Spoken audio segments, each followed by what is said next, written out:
lors des urgences transfusionnelles, il peut arriver qu'on utilise le sang d'un donneur O chez des receveurs, soit des groupes A, des groupes B ou des groupes AB.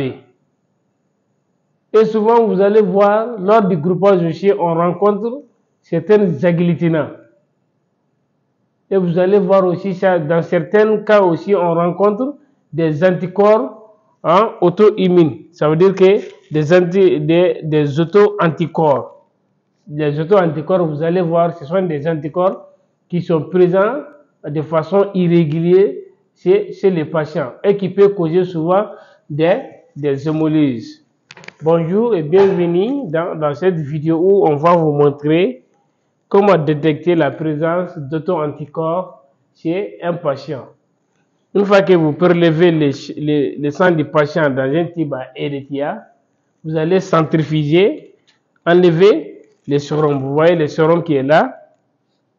Maintenant, vous allez aussi faire le lavage de ses propres globules rouges. Et regardez, on a fait le lavage et puis on a fait une suspension à 2%.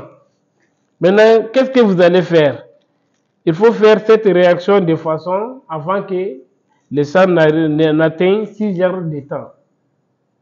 Vous allez prendre le sérum, le sang complet du patient, vous centrifugez, vous prenez son sérum, vous allez faire le lavage de ses propres globules rouges et vous allez faire une suspension à 2% de ces globules rouges.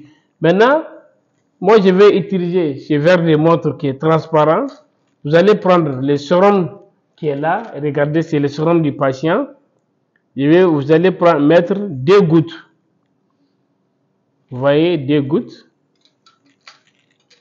Maintenant, vous allez prendre ces propres globules rouges que vous avez lavés et faire une suspension à 2%. Déposer. Vous allez déposer une goutte. Vous voyez.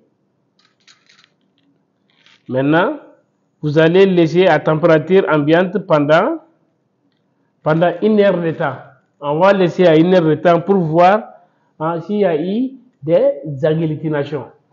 Au terme de 1 heure, on va observer ensemble ici s'il y a la présence ou non d'agglutination. Vous allez vous approcher, on va regarder ensemble.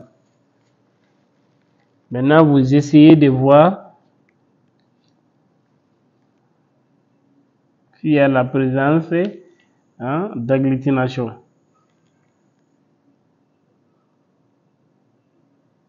Vous voyez, vous essayez de voir la présence d'agglutination.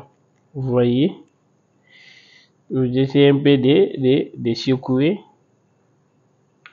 s'il y a de l'agglutination.